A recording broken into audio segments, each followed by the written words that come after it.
गुरुवर के चरणों में सत शत नमन। त्याग तपस्या का, त्याग तपस्या का खिला है चमन। गुरुवर के चरणों में सत शत नमन। गुरुवर के चरणों में सत शत नमन। नग्न दिगंबर वेशधारा, नग्न दिगंबर वेशधारा। त्याग तपस्या से मन को निखारा, त्याग तपस्या से मन को निखारा। काम क्रोध माया का, काम क्रोध माया का किया है दमन। गुरुवर के चरणों में शत शत नमन। गुरुवर के चरणों में सत शत नमन। हे गुरुवर, हम सभी के जीवन में अज्ञानता का अंधकार छाया हुआ है और आज हमारा अहोभाग्य है कि आप हमारे बीच उपस्थित हैं। आपकी जीवा पर साक्षात जिनवाणी विराजमान है। हम सभी हाथ जोड़कर आपसे निवेदन करते हैं कि आप अपने प्रवचन के माध्यम से हम सभी को जिनवाणी का ज्ञान देकर हमारे जीवन को धर्म के प्रकाश से उज्जवल करें। नमोस्तु गुरुवर, नमोस्तु गुरुवर, नमोस्तु गुरुवर। ओम नमः सिद्धिभ्यः।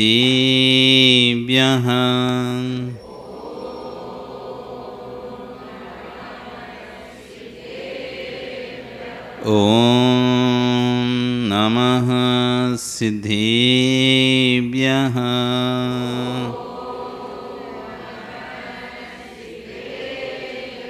ओम नमः सिद्धिभ्यः।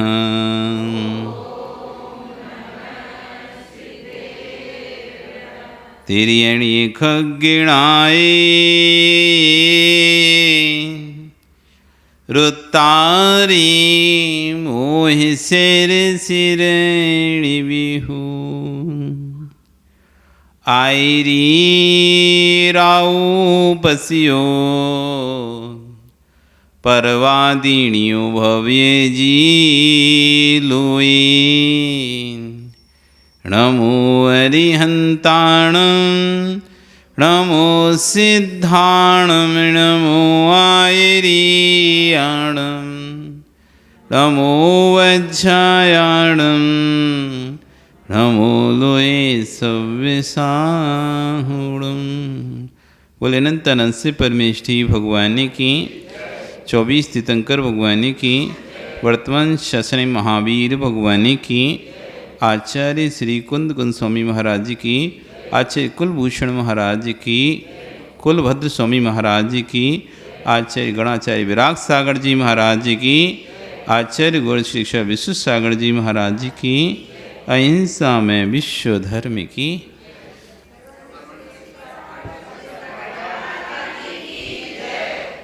भवबंधु, वर्तमान शासन न्यायिक वर्धमान स्वामी के शासन में तीर्थंकर प्रभु की चरण निष्ठा में बैठकर हम सभी जिन देशना का श्रवण कर रहे हैं। आज जो आचार्य हुए यहाँ पर अपनी देशना में कह रहे हैं कि जब तक तत्व का बोध नहीं होगा तब तक चित्त का शोध नहीं होगा। जब तक वस्तु के बारे में हम जानेंगे नहीं, वस्तु के बारे में पहचानेंगे नहीं, वस्तु के बारे में ज्ञान नहीं करेंगे, तब तक चित्त का शोध होगा नहीं। और जब तक चित्त का शोध होगा नहीं तब तक वस्तु का बोध होगा नहीं। वस्तु का बोध होगा तो चित्त का शोध होगा, और जब चित्त का शोध होगा तो फिर वस्तु का अच्छी तरह से और गहरा बोध होगा। शांत दिमाग में तत्व का निर्णय होता है। व्यक्ति जितना शांत होगा, जितना ठंडा होगा, उतना ज़्यादा अच्छे से तत्व का निर्णय कर सकता है। कोई भी विषय के बारे में जब गहन चिंतन होता है ना, तो व्यक्ति एकांत में जाता है। शोरगुल हल्ला चल रहा और आपसे कहो कि इस विषय के बारे में सोचो आप, तो आप सोच पाओगे उस विषय में? कोई जितना कठिन से कठिन विषय होगा उतना ज़्यादा एकांत चाहिए। जितना कठिन विषय होगा, जितना डिफिकल्ट विषय होगा, उतना एकांत अधिक लगेगा, उतना ध्यान अधिक लगाना पड़ेगा। भीड़ भाड़ में, आप आवाज़ों में तत्व का निर्णय नहीं कर सकते। जितना मन शांत होगा, जितना मन कसायों से शांत होगा, जितना कसाएं हमारी कम भड़केंगी, उतना जल्दी हम वस्तु का निर्णय कर पाएंगे। ठंडी में काम ज़्यादा होता है, गर्मी में काम कम होता है। ठंडी में काम ज़्यादा हो जाता है व्यक्ति से, जब मौसम गर्म हो जाता है तो काम की स्पीड कम हो जाती है। ऐसा होता ही नहीं होता? आपने देखा होगा, आपके यहाँ मजदूर भी काम करते हैं तो ठंडी में ज़्यादा काम कर, ठंडी में काम कर ले, जैसे ही गर्मी पड़ती है फिर वो अब नहीं हो पा रहा काम, पसीने के मारे परेशान है। आप भी ठंडी में कर लिया, अब गर्मी हो गई, अब उतना काम नहीं कर पा रहा है। थोड़ा सा ही काम करते पसीना बह जाता है, घबराहट होने लगती है, जी बेचैन होने लगता है, प्यास लगने, अनेक प्रकार से परेशानी होती है, इसलिए काम कम होता है। वस्तु गर्म में जल्दी खराब हो जाती है, ठंडी में सुरक्षित रहती है। घर में फ्रिज है ना, जो दूध सुबह का शाम नहीं चल सकता, फट जाता है, वो अगले दिन तक चल जाता है। जो दूध यदि ऐसे ही रख दो, आप गैस से गर्म करके ऐसे रख दो, तो पता चला गर्मी में शाम तक फट गया। दाल सब्जी कोई भी है, शाम तक उसमें बास आने लगेगी। वही सब्जी, दाल, दूध वगैरह यदि आप फ्रिज के अंदर रख देते हो तो अगले दिन तक चलता है। क्यों? ठंडा। ठंडी में वस्तु लंबे समय तक चलती है, और वस्तु जितनी ठंडी रहती है उतना अधिक विकास, उतना अधिक उसका वो होता है, विकास होता है। तो हम जितने कसाय से ठंडे होंगे वैसे वैसे विकास को प्राप्त होंगे। गुणस्थान है हमारे यहाँ, 14 गुणस्थान कहे गए हैं। कितने गुणस्थान कहे हैं? 14 गुणस्थान है। आत्मा के क्रमिक विकास का सिद्धांत जैन दर्शन मानता है। कोई भी आत्मा पहले से परमात्मा नहीं है। हमारे दर्शन की विशेषता है, यहाँ हम किसी परमात्मा को पहले से स्वीकार नहीं करते कि पहले से कोई परमात्मा है, वही धरती पे अवतार लेकर जन्म लिया और फिर उसने अपना काम निपटाया और वापस फिर बैकुंठ चला गया। जगत के दर्शनों की मानता है कि भगवान बैकुंठ में विराजमान है। जब भी जरूरत पड़ती है इस संसार में, जब भी राक्षसों का आतंक बढ़ता है, अत्याचार बढ़ता है, आतंक बढ़ता है, उपद्रव बढ़ता है, तो भगवान ही अवतार लेकर आता है, शत्रुओं का संहार करता है, धर्म का प्रचार करता है और वापस बैकुंठ में चला जाता है। कोई नया भगवान नहीं बनता है, वही बार बार अवतार लेकर आता है और बाद जाता है। लेकिन जैन दर्शन अवतारवादी दर्शन नहीं है, ये जीव के क्रमक विकास वाला दर्शन है। यहाँ पर जो एक बार भगवान बन गया, अब चाहे यहाँ पर सृष्टि अलट जाए, पलट जाए, कुछ भी हो जाए, वो वापस कभी उतर कर नहीं आएगा। इसलिए बोलने से पहले सोचना, चले आना, वीर बन के, महावीर बन के, पारसनाथ बन के चले आना। वे नहीं आ रहे, कितना ही बुला लो तो प्रभु जी चले आना, ये चले आने वाला दर्शन नहीं है। यहाँ चल के कोई नहीं आता। एक बार गए प्रभु तो गए, अब वापिस चलकर नहीं आएंगे। ना वीर बन के, ना महावीर बन के, ना आदिनाथ बन के, कोई बन के नहीं आएंगे। जो भी आएगी नवीन आत्मा ही आएगी, वो ही 16 कारण भावनाओं को भाकर तीर्थंकर प्रीति का बंद करेगी और वह वही आगे जाके तीर्थंकर बनेगी। आने वाले भविष्य के जो तीर्थंकर हैं, कोई पुराना तीर्थंकर चल के उनमें नहीं आया है। कि बन के वो आ गया उतर के। नवीन आत्माएं, दूसरी ही आत्मा जिन्होंने 16 कारण भावनाओं को भाएंगे और जो तीर्थंकर वृत्ति का बंद करेंगे वही तीर्थंकर बनेंगे। एक क्रमिक विकास का दर्शन है, क्रम से विकास यहां पर होता है। ये बने हुए भगवानों का दर्शन नहीं है, बनने वाले भगवानों का दर्शन है। ये बनी हुई भगवान का दर्शन नहीं है जहां भगवान पहले से बने हैं। यहां जो भी भगवान बना है पहले वो भगवान नहीं था। जो भी भगवान बना, अजित, जो भगवान बने वो पहले भगवान थे क्या? वो भगवान नहीं थे, वो भी ऐसी संसारी जीव थे। 4,84,000 योनियों में घूमने वाले थे, 84 लाख योनियों में भ्रमण करने वाले थे, 4 गतियों में भ्रमण करने वाले थे, दुखों को भोगने वाले थे। उनमें से जीव को जब तत्व का बोध हुआ तो चित्त का शोध हुआ। जब चित्त का शोध हुआ तो परिणामों की विशुद्धि बनी। जब परिणामों की विशुद्धि हुई तो क्रम से गुणस्थानातीत, गुणस्थानों को क्रम से बढ़ते बढ़ते फिर गुणस्थानातीत हो गए। ये वो दर्शन है। तो आचार्य कहने जब तक विषय का बोध नहीं होगा तब तक किसी वस्तु की सिद्धि नहीं हो सकती। जैन दर्शन सूक्ष्म दर्शन है, ये बाल की खाल निकालने वाला दर्शन है। समझते हैं? बाल की खाल यानी बारीकी चीजों को देखता है। विषय का बोध नहीं है तब तक सोचना पड़ेगा। जिन दीक्षा भी धारण करके यदि विषय पर लक्ष्य नहीं होगा तो जीव अपने चारित्र की अनुभूति का कोई भी वेदन नहीं कर पाएगा। यहाँ ड्रेस से ज़्यादा भाव की कीमत है। ड्रेस सहित, ड्रेस अकेला एक भेष बना लिया, ये भेष कल्याण का यहाँ पे कारण नहीं है। बिना भेष के कल्याण होगा नहीं। बिना भेष बनाए, दिगंबर भेष बनाए कल्याण होगा नहीं, लेकिन दिगंबर भेष अकेले बनाने से कल्याण होगा नहीं। स्कूल तो गए होंगे ना आप लोग, पढ़े लिखे हो कि नहीं? पढ़ाई की कि नहीं की है ना? स्कूल जब जाते थे छोटे बचपन में तो ड्रेस पहन के जाते, बिना ड्रेस के जाते थे।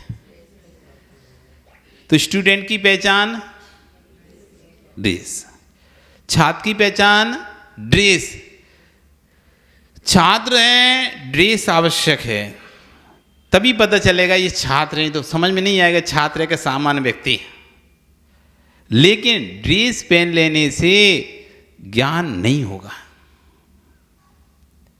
ड्रेस पहन लेने से उसे विषयों का ज्ञान नहीं होगा, उसके लिए उसे पढ़ाई करना पड़ेगा। ड्रेस तो तुम्हारे छात्रपने की पहचान थी। अगर तुम ड्रेस पहनकर ही घूमते रहे तो कभी भी पास नहीं हो पाओगे। अब ड्रेस पहनकर छात्र तो बन गए, अब अगर पढ़ाई नहीं करी तो फेल हो जाओ। ये ड्रेस आपको ये इंडिकेट कराई थी आप छात्र हैं, पर अब छात्र हैं इतना ड्रेस ने बना दिया, लेकिन अब आपको पढ़ना पड़ेगा, तब जाकर आप पास होंगे। ऐसी मुनि बन गए, व्रती बन गए, श्राविका बन गए, आरिका बन गए, ये भेष बन गया। अब भेष के बाद उस भाव का यदि आनंद नहीं लिया तो भेष से आप कभी पास नहीं होंगे। मुनि भेष धर अनंत बार ग्रह भी उपजायो। अनंत बार ऐसे भेषों को धारण करके हमने गर्भिक तक की यात्रा कर ली, तो भी निज ज्ञान बिना सुख लेस ना पायो। आत्मज्ञान को समझा नहीं, तत्व को समझा नहीं, तो जिस सुख के लिए हम चाहते हैं वो सुख हमको आज तक प्राप्त नहीं हुआ। हम जगत के सुखों को सुख मान रहे हैं, वास्तव में जगत के सुख सुख नहीं है। ये सुख क्यों नहीं है? क्योंकि इस सुख के बाद हमें दुख मिलता है। जो भी जगत का जितना भी सुख है वो सुख भोगने के बाद हम दुखी होते हैं। आपने भोजन खाया, खाना खाया, भूख लग रही थी, खाना खाया, अच्छा खाना था, आप बहुत खुश हुए, अब भोग भोग लिया आपने, अभी यदि अब आप उस भोजन को छोड़ोगे नहीं तो दुखी हो जाओगे। अच्छा लग रहा था, आप फटाफट फटाफट खाते गए, कचौड़ी थी, समोसा थे, जलेबी थी, लड्डू थे, पेड़ा थे, सब आपने खा लिए, भोग भोग लिया, आनंद आया, मज़ा आया। आप किसी शादी पार्टी में गए, बढ़िया आपने बफर सिस्टम में खूब खाया।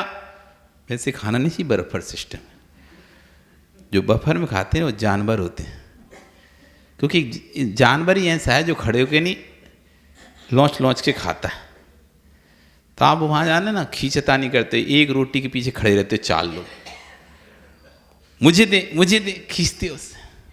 अरे इतने बड़े कुल के होके, इतने पैसे वाले होके वहाँ एक आदमी के सामने खड़े होकर मांगते, शर्म नहीं आती आप लोगों को? एक रोटी दे दे, एक रोटी मुझे दे दे, उसको दे दी, उसको क्यों दे दी, मुझे दे। उससे लड़ रहे हो किसके लिए? एक रोटी के पीछे। खाना कितनी है? बस एक तंदूरी रोटी।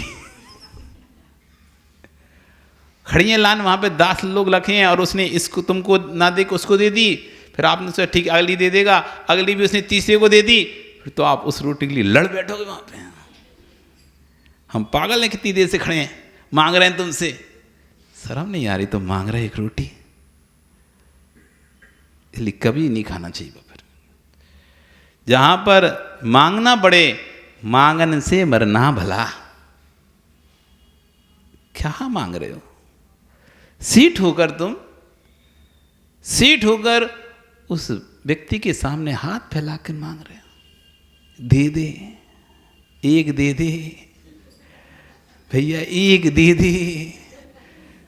कैसे बोलते हो? अच्छा बताओ ना, हैं भैया एक दे दे। जैसे वो भिखारी रहते ना, दे भगवान के नाम पे दे, 1 रुपया दे दे, बस एक दे दे। ऐसे तुम उसके सामने थाली, वो कटोरा लिए होता है, तुम थाली लिए होता है। वो कटोरा लेकर आपके सामने आता, भैया 1 कलछी आटा दे दे, 1 कलछी, 1 रोटी दे दे, भगवान के नाम पे 1 रोटी दे दे। तो आप थाली ले खड़े हो, भैया 1 रोटी दे दे। कितना अच्छा लगता है ना? उसकी वीडियो बनाओ तुम्हारी। ये देखो सत्यता, जिह्वा इंद्रिय पर नियंत्रण नहीं है, जिह्वा इंद्रिय पर नियंत्रण नहीं है। घर में इतना खाने मिलता है, इतना अच्छा अच्छा खाते हैं, तब भी उस बफर में जिह्वा इंद्रिय पर नियंत्रण नहीं होने से उस ना जाने कौन सा व्यक्ति था, किस नीच जाति का व्यक्ति, उसके सामने थाली लेके खड़े हैं, भैया 1 दे दे। पता है कौन सी जाति का? ज्ञान है? पूछते हो कभी? उस समय सोचना, यही है मेरा ज्ञान, जो ज्ञान 1 रोटी के पीछे दूसरे के सामने थाली फैलाने को मजबूर कर रहा है। नहीं खाना ऐसी रोटियां जहां मुझे दूसरे के सामने हाथ फैलाना पड़े।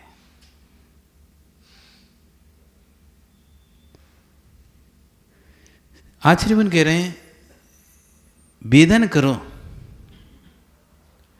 तत्व का वेदन करो, मर मर के मत जियो, जी जी कर जियो। हम जो भी कर रहे हैं मरे जैसा कर रहे हैं। जैसे मरे वाले कोई पता नहीं रहता ना, बेहोश व्यक्ति कितने इंजेक्शन लगाओ, कितना भी कुछ करो, मरे व्यक्ति को कुछ भी पोस्टमार्टम करते उससे कोई असर नहीं होता। ऐसे ही हमारे साथ चल रहा है, हम कुछ भी अनुभूति नहीं कर रहे, बस करते चले जा रहे हैं, करते चले जा रहे हैं, उसका वेदन ही नहीं कर रहे कभी। आचरण करें, चारित्र ग्रहण करो, नियम ग्रहण करो, व्रत ग्रहण करो, उसका वेदन करो। यदि वेदन नहीं है तो आपका वो ज्ञान, आपका चारित्र, आपकी व्रत कोई कार्यकारी नहीं है।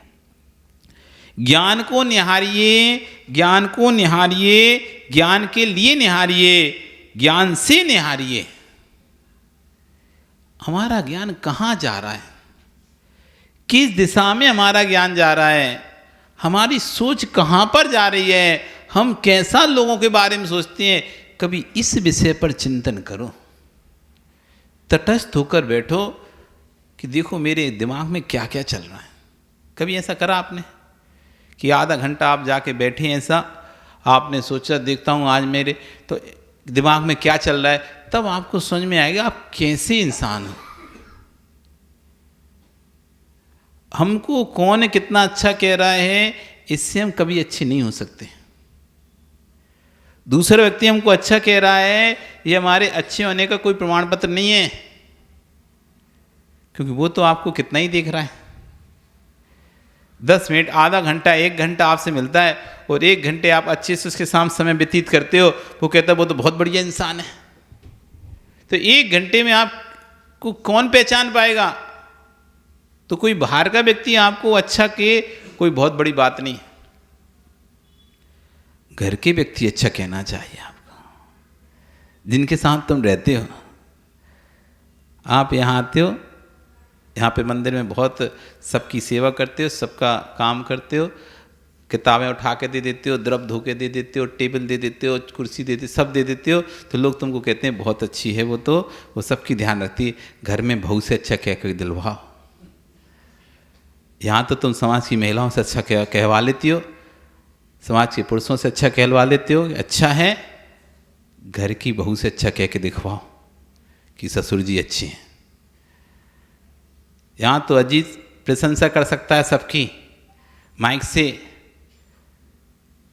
वहीं उधर बैठी बैठी बहू सुनेगी ना, हमें पता है कैसे हैं तुम, कर लो माइक से कितनी प्रशंसा। बिल्कुल आपकी प्रशंसा यहाँ चल रही होगी। घर का एक सदस्य यदि आपके यहाँ बैठा होगा तो सोचेगा अंदर, मुझे पता है कैसे हैं। बाहर के व्यक्ति से अच्छा कहलवाना आपकी अच्छी की प्रशंसा, अच्छी का प्रमाण पत्र नहीं है। घर के लोग आपको अच्छा बोलें तो आप समझना अच्छे हैं। आचार्य कह रहे हैं कि घर के भी लोग अच्छा बोलें तब भी मैं समझना आप अच्छे हो। हाँ, घर के लोगों को क्या पता क्या करते हो तुम, तुम्हारी देवी को सब पता है। एक ही घर में 2 भाई 3 भाई संयुक्त व्यापार कर रहे हैं। एक ही घर में 2 भाई 3 भाई संयुक्त व्यापार कर रहे हैं, वो तुम अपना अलग से हाथ बना रहे हो, वो आप देवी को बताते मैंने आज ये किया। सबके सामने तुम अच्छे हो, घर में परिवार में मिलके रह रहे हो, लेकिन अपना क्या कर रहे हो अलग से, तुम कैसे अपना हाथ बना रहे हो, कैसे उनको अलग करके और कैसे अपनी पैसा इकट्ठा कर रहे हो, ये आपकी देवी को पता है। कैसे तुम्हारे क्योंकि घर के कमरे में जैसे घुसते हो ना, आप सब बातें बोलना शुरू कर देते। आज हमने इसके साथ ऐसा किया, उसके साथ भी ऐसा किया, वो ऐसा कर रहा था, मैंने उसको ऐसा मजा चखाया। तो देवी को पता है कि ये बाहर कैसे रहते हैं और अंदर कैसे रहते हैं। तो घर के लोग भी अच्छा बोले तो भी अच्छा नहीं समझना, तुम्हारी देवी यार अच्छा बोले ये तो बहुत अच्छा है, तो समझना तुम अच्छे। क्योंकि देवी से अच्छा कहलवाना बहुत कठिन है। देवी से अच्छा कहलवाना, इन देवताओं से अच्छा कहलवाना बहुत कठिन है। उन्हें पता है कि बाहर तो है ये कौन सी चंद्रमुखी, कमरा में देखो सूरजमुखी ज्वालामुखी। बाहर तो लड़ाई नहीं करती वो, लेकिन कमरे में बहुत से ऐसे घर हैं, आप ध्यान देखना, बहुत से ऐसे घर हैं। और आप लोग तो सब चोर चोर मौसेर भाई क्या ही कहें, सबको अनुभव है कि कमरे में कैसी लड़ाइयाँ होती हैं। कमरे के बाहर अच्छे रहते हो, लेकिन वही जब कमरे में आते हो तो कहते आप मम्मी से बोलते नहीं हो, और आप ऐसा कहते हैं मैं क्या नौकरानी बना के लेके आया, मुझे क्या दिन भर काम कराते मुझसे। उधर ना तो आप अपनी बहन से कुछ बोलते, ना आप अपनी माँ से कुछ बोलते, ना भाई से कुछ बोलते, ना देवर से कुछ बोलते। मैं कि नौकरानी हूँ, पूरे घर का काम करूँगी। और घर के कमरे में ऐसी तुम्हें सुनाती, ऐसी सुनाती है, तुम सिर पकड़ ले क्या करूँ। बाहर तो कुछ नहीं बोल रही थी, जैसे ही कमरे में आए, तुम ऐसा करते हो, तुम वैसा करते हो, तुम 2 बात करते हो, तुम हमारे साथ सुना ऐसे ही सुनाते ना, दुगलापन करते हो, तुम बाहर कुछ हो और हम हमारे साथ कुछ बात करते हो, बाहर जाके कुछ कहते हो, इधर मेरी मेरी बोलते हो और बाहर जाके अपनी मम्मी की बात करते हो। सपोर्ट उनका करते हो, कमरे मेरा सपोर्ट करते हो, बाहर उनका सपोर्ट करते हो।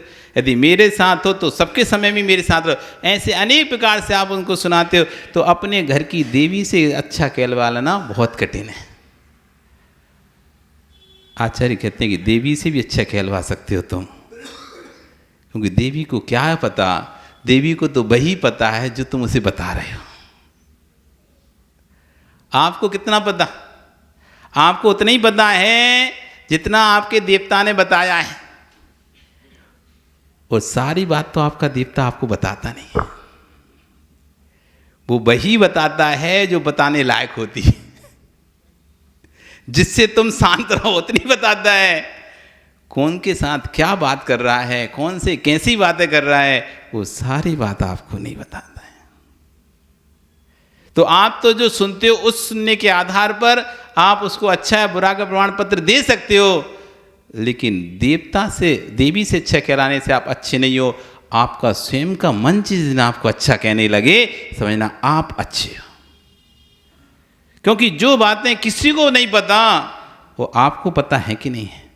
अजित, जीवन में हमने क्या क्या गलतियां की हैं, स्टूडेंट लाइफ से लेकर आज तक क्या क्या हमने किया है, वो किसी और को पता हो नहीं हो, लेकिन खुद को तो पता है।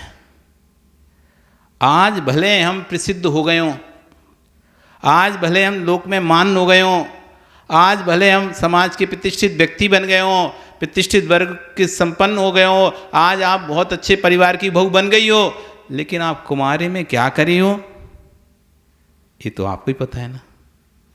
आपने कुमारी अवस्था में क्या किया है, कुमार अवस्था में, ये तो आपको ही पता है। जब आप प्रतिष्ठित नहीं थे, पैसा संपत्ति नहीं थी, तब आपने कैसे कैसे षड्यंत्र रचे थे, कैसे दूसरे की संपत्ति को हड़प किया था, ये आज आपको तो पता है।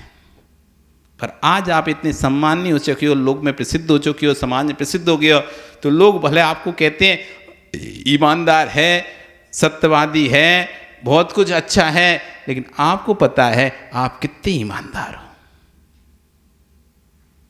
नहीं पता क्या? ग्राहक कितने ही कहे सेठ जी तो बहुत बढ़िया हैं, बिल्कुल नहीं ठगते, बिल्कुल नहीं ठगते, उसकी दृष्टि में आप भले उसे नहीं ठग रहे, उसको लग रहा कि मैं 10 दुकान देखकर आया, 10 दुकान से यहाँ पर मुझे सस्ते ही मिला है। आपको पता है आपने उससे कितना प्रॉफिट लिया है, कैसे आपने उसे ठगा है। वो तो सिर्फ वस्तु देख रहा था, पर आपने क्वालिटी में ठग लिया उसे, आपने उसे वजन में ठग लिया, किस अनेक दूसरे तरीके से ठग लिया आपने। उससे लग रहा था कि हम तो जैसी वस्तु भांति वही वस्तु तो यहाँ मिली है, कम रेट में मिली, लेकिन आपको पता था उसकी वस्तु क्वालिटी अच्छी थी, इसलिए उसकी महंगी थी, मेरी वस्तु क्वालिटी कम है, लेकिन सेम कलर सेम डिजाइन सब कुछ होने से सामने वाला पकड़ नहीं पा रहा और हम उसे कम में दे रहे, लेकिन उससे ज़्यादा प्रॉफिट हमने कमा लिया। किसे पता है? आपको पता है ना। तो सेम से अपने आप को अच्छा कहलवाना ये बड़ा ही कठिन है, स्वयं से अच्छा कहलवाना कठिन है। तो आचार्य कह रहे हैं कि अपने ज्ञान से ही अपने ज्ञान को निहारो कि मैं क्या कर रहा हूं, किसके लिए क्या सोच रहा हूं। उसके लिए आपको प्रतिदिन 10 मिनट कम से कम अपने आप को देना चाहिए। आप अपने कभी तक अपने आप को समय नहीं दिया, कभी अपने स्वयं के लिए समय नहीं दिया। आपने सुबह से लेकर शाम तक मशीन की भांति चलते हो, मशीन की भांति चलते हो। जैसे मशीन में सिस्टम फिक्स है ना, इसके बाद ये, इसके बाद ये, इसके बाद ये, इसके बाद ये क्रम ऐसा फिक्स है, वैसे ही हमारी सुबह से लेकर शाम की दिनचर्या एकदम फिक्स है। मस्त 1 मिनट भी हमने अपने आप को समय नहीं दे रहे। थोड़ा मैं सोचूं तो सही, मैंने दिन भर में आज क्या क्या है। पूजन 5 मिनट कम कर लेना, 5 मिनट अपने लिए देना। माला 10 की जगह 8 फेर लेना, लेकिन 5 मिनट अपने लिए देना। मैंने किया क्या है, आज सुबह से मैं कर क्या रहा हूं, किसके लिए कर रहा हूं, किन भावों से कर रहा हूं। अपने ज्ञान की धारा को निहारो, ज्ञान को निहारिए, ज्ञान से निहारिए, ज्ञान के लिए निहारिए, ज्ञान में ही निहारिए। अन्न का उपादान कर दीजिए पृथक, कर दो, पृथक कर दो। मेरे लिए कोई भी अशुभ करना चाहता है वह उसका सोच है, पर मेरा अशुभ उसके सोच से नहीं होगा। मेरा अशुभ कर्म का उदय मेरे स्वयं के अशुभ कर्म के उदय से ही होगा। दूसरा मेरे बारे में अशुभ सोच सकता है लेकिन मेरा अशुभ कर नहीं सकता। ये विषय हमारे दिमाग में जितनी अच्छी तरीके से फिट हो जाएगा ना, हम दूसरे को दोष देना बंद कर देंगे। आज हम हर व्यक्ति को दोष देते हैं, इसने ऐसा किया मेरे साथ, इसने ऐसा किया मेरे साथ, इसने मेरा बुरा किया, इसने मेरा घाटा किया। अरे कौन घाटा कर सकता था? वो लंकेश तो मारने की सोच ही रहा था राम को। क्या लंकेश के सोचने से राम मर गए क्या? लंकेश, लंका का अधिपति रावण, राम को मारने के परिणाम ही कर सकता है, पर राम को नहीं मार पाया, स्वयं लक्ष्मण के बाणों से मर गया। ये बात जितनी जल्दी तरीके से दिमाग में बैठ जाएगी कि मेरा जब तक सुकृत का उदय चल रहा है तब तक कोई मेरा अशुभ कर नहीं सकता, और जब मेरा सुकृत का उदय यानी पुण्य का उदय चला जाएगा तो कोई मुझे अशुभ से बचा नहीं सकता, नहीं बचा सकता। एक गहरा अकाट श्रद्धान होना पड़ेगा। इदमेवं दृश्येवं तत्वं चान्यनान्यथा इत्य कंपाय सामोवत सन्मार्गे संस्यारुचि। जो सम्य दृष्टि होता है वो निसंकित अंक का धारी होता है, उसे किसी प्रकार के जिन वचनों पर शंका नहीं होती। इदमेवं ईदृशमेवं, ऐसा ही है, इसी तरह का ही है, भगवान ने जैसा कहा है उसमें किंचित भी अंतर नहीं है। ऐसा जो काट श्रद्धान है इसका नाम है सम्यक दर्शन, निसंकित, कोई प्रकार की शंका नहीं। ऐसी इस बात पर जितनी जल्दी हम श्रद्धान करें, अपने कर्म सिवाय जीव को कोई न फल देता कुछ भी, पर देता है यह विचार तज स्थिर हो छोड़ प्रमादि बुद्धि। मेरे कर्मों के अलावा मुझे कोई भी फल नहीं दे सकता। ऐसा जिस दिन तुम्हें निर्णय हो जाएगा, सामने कोई तुम पर छुरी भी चला रहा होगा, डंडा भी लाठी मार रहा होगा, तब भी आपके मुख से यही निकलेगा ये मेरे ही असाता का उदय है, तब इसका डंडा मुझे लग रहा है। विश्वास मानो। कोई व्यक्ति आपको निशाना लगा के पत्थर भी फेंकना चाहता है तो उसका निशाना तभी लगेगा जब आपके असाता कर्म का उदय होगा, नहीं तो उसका निशाना चुक जाएगा। वो फेंकेगा और आप आगे निकल जाओगे, लगेगा नहीं पत्थर आपको। 10 बार भी मारेगा 10 बार नहीं लगेगा। जब स्वयं का कर्म का असाता को उदय नहीं आता तो दूसरा हमारा कितना भी अहित करना चाहे, कितना भी अहित करना चाहे, हमारा अहित हो ही नहीं सकता। जब मेरे असाता कर्म का उदय आता है, कोई कितना भी बचाना चाहे तो वो मुझे बचा सकता नहीं है। ये तत्व का निर्णय कर लो। जब ये बात आपको निर्णय हो जाएगी ना, फिर आप दूसरे को दोष देना बंद कर दोगे। बहू अच्छी नहीं आई, बहू परेशान करती है, बहू कह रही सास अच्छी नहीं है, सास परेशान करती है, भाई देवर अच्छा नहीं है, देरानी अच्छी नहीं है, परेशान करते हैं। कौन तुम्हें परेशान कर सकता है? जिनवाणी का चिंतन करो।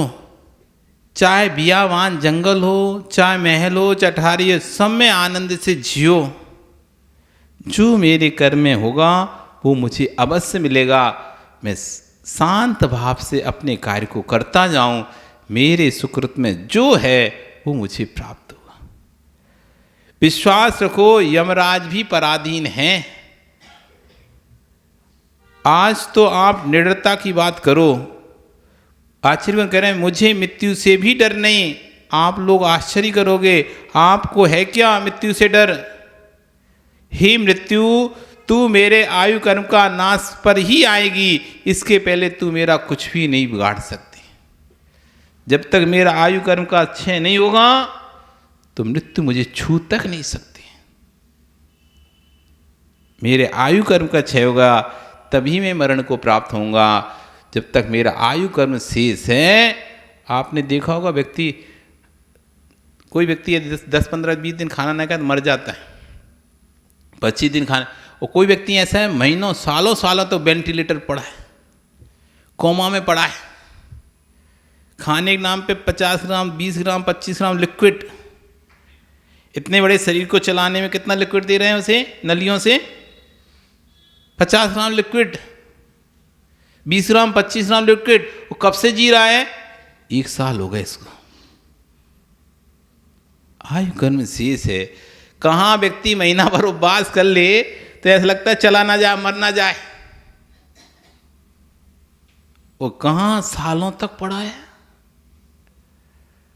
सालों सालों हो गए उसे। 1-1 साल नहीं, 2-2 साल नहीं, 5-5 साल हो जाते हैं जीव को कोमा में पड़े पड़े। खुद तो कुछ खा ही नहीं रहा, नली से क्या 10-50 ml लिक्विड जो रहता है उतना उसके पेट में डाल दिया, खत्म काम। वो जी रहा है, जिंदा है। यहाँ तुम नहीं खाओ अभी कुछ दिन, तो ऐसे लगोगे मर जा रहे हैं, अभी हालत खराब हुई, मर गए। तो जब आयु कर्म शेष है तो सालों साल भी बिना कुछ खाए पिए आदमी जी रहा है। और आयु कर्म चला गया तो खाते खाते मर जाता है। इधर मुंह में एक ग्रास रहता है, इधर प्राण निकल जाते हैं। तू मेरे, हे यमराज, तू मेरे आयु कर्म के नाश होने पर ही मुझे लेके जा सकता है, इसके पहले तू मेरा कुछ भी नहीं कर पाएगा। तू ध्यान रख, जो आयु कर्म है तू उसे ही क्षीण कर पाएगा, पर मेरी आजन्मा भगवान आत्मा का कुछ भी नहीं बिगाड़ पाएगा। मृत्यु से बेडरें, जीवन को वो अपना माने। जब मैं अपने जीवन को ही अपना नहीं मानता तो मृत्यु से डरने की आवश्यकता क्या है? किराए के घर में होने पर दीवार खिसक जाए तो तुम से टेंशन नहीं लेते हो, जो किराए के घर में को अपना मान बैठा है उसे तो रोना ही है। कह रहे हैं आचार्य को, जैसे किराए के घर आप लेते हो, उसकी दीवारें खिसकें, कुछ भी हो, टूटे फूटे कुछ भी हो, तो आपको कोई टेंशन नहीं है। तो अपना थोड़ी ना भी, अपन किराए का वो मकान मालिक जाने, उसको दुख होता है। और जो किराए के घर को अपना मान बैठता है, मैं तो वैसे खाली नहीं करूँगा कभी, तो फिर उसकी दीवार भी खिसकती, तो उसको दुख होता है। 2 प्रकार के किराएदार होते हैं। एक किराएदार वो होते हैं जिनको पता है कि मुझे खाली करके जाना है, और एक किराएदार वो जिन्होंने मान ली कि अपने तो वैसे खाली करने नहीं, कभी केस चल जाए कुछ चल जाए हमें तो करने नहीं, हमारी है, ऐसे ही मान के बैठ गए। ये तो इतने दिन से बाप दादाओं से हम इसमें रह रहे हैं, 50 सालों से 100 सालों से हम इस मकान में रह रहे हैं, मेरा ही हो गया, ऐसा मान लिया जिसने। और एक व्यक्ति होता है साल भर आए तो ये जाना है, बंद साल भर खाली करना है। तो जिसको पता है कि मुझे खाली करना है, उसे तुम्हारा पेंट गिरे कुछ ही, हमें क्या करना है भाई, अच्छा बिल्डर ने बनाया नहीं बनाया क्या करना है, चला गया वो तो खाली करके, नहीं पसंद आया दूसरा मकान ले लिया। और जो ये सोच रहा है ये तो मेरा ही है, अब वो दीवार को गिरती रहेगी, छाप कराता रहेगा और दुखी होता रहेगा, परेशान होता रहेगा, लेकिन उसको छोड़ने का भाव नहीं करेगा। ऐसी जिस व्यक्ति ने इस शरीर को अपना मान लिया है, उसको छोड़ते समय उसे बड़ा दुख होता है, कष्ट होता है, संकट होती है, पीड़ा होती है कि ये मेरा है, ये मेरा है, ये शरीर मेरा है, ये शरीर मेरा है, ये शरीर मेरा हो, मेरा है, मेरा है, मेरा है। ऐसा कष्ट पीड़ा संकट उससे बना रहता है। और जिसने मान लिया है ये शरीर मेरा नहीं है, अब छूटे तो भी कोई दिक्कत नहीं, नहीं छूटे तब भी कोई दिक्कत नहीं। जितने दिन रह रहे हैं, जब छोड़ने की बारी आएगी उस दिन छोड़ देंगे। जैसे किराए वाला किराएदार क्या सोचता है, जितने दिन रह रहे हैं, जब मालिक मकान मालिक कह रहे खाली करो तो खाली कर देंगे। लेकिन जिसने ये सोच लिया कि नहीं मुझे ये खाली करने ही नहीं मकान, अब उससे कोई मकान खाली कराएगा तो उसको तो बहुत रोना आएगा, बहुत आंसू गिरेंगे उसके, बहुत संकलेश, मैं कहाँ जाऊँ, मैं कहाँ जाऊँगा, मैं कहाँ रहूँगा, मैं कहाँ रहूँगा, मेरा कौन है, मैं कहाँ पर ढूंढूंगा, ऐसे करके रोएगा, भिलकेगा। पुण्य के द्रव्य में वर्तमान में पर्याय मुझे किराए पर प्राप्त हुई है। ये पुण्य के द्रव्य के कारण से ये वर्तमान की पर्याय में किराए से प्राप्त हुई है। और पर्याय किराए से प्राप्त हुई है, कभी भी ये पर्याय खाली करवाई जा सकती है। कभी भी पर्याय खाली करवाई जा सकती है। अब आपको देखना है जितने दिन ये पर्याय मिली है उतने दिन में आप कितना इस पर्याय से फायदा उठा सकते हो। ये आपकी नहीं है, ये शरीर आपका नहीं है, किराए का घर है, खाली करना पड़ेगा। रे मन मुसाफिर निकलना पड़ेगा, काया का घर खाली करना पड़ेगा। रे मन मुसाफिर निकलना पड़ेगा, काया का घर खाली करना पड़ेगा। आएगा नोटिस जमानत न होगी, तेरे पल्ले में अमानत न होगी। हो करके कैद तुझे जाना पड़ेगा, काया का घर खाली करना पड़ेगा। रे मन मुसाफिर निकलना पड़ेगा, काया का घर खाली करना पड़ेगा। करना पड़ेगा, आज नहीं तो कल। इसलिए जब तक इस पर्याय में हैं अपनी आत्मा का कल्याण कर लो। जैसी पर्याय छूटेगी, अगली पर्याय आपको कौन सी मिलनी है इसको अनुमान ज्ञान से लगाओ आप। भयवारम परिग्रहत्वम नारकायुषा, यदि मैं बहुत आरम परिग्रह कर रहा हूं तो नरक पर्याय मिलने वाली है। माया त्रज्ञोनस्य, मायाचारी कर रहा हूं तो त्रिंज पर्याय मिलने वाली है। अल्पारम अल्प परिग्रह है तो मनुष्य पर्याय मिलने वाली है। और व्रत नियम संयम धारण कर रहा हूं तो दीप पर्याय मिलने वाली है। अब अपने आप का निर्णय करो, आपको कौन सी पर्याय मिलने वाली है। इस पर्याय से निकलकर कौन सी पर्याय मिलेगी, अब ये आपका निर्णय आपके हाथ में। आपका समय हो गया, कल फिर आओगे। पर्याय रही तो चर्चा फिर से करेंगे कि पुण्य की तरफ से हमें वर्तमान की पर्याय प्राप्त हुई है, इसका उपयोग कैसे करें, इस विषय पर चर्चा कल फिर पुनः करेंगे। बोली भगवान महावीर स्वामी की।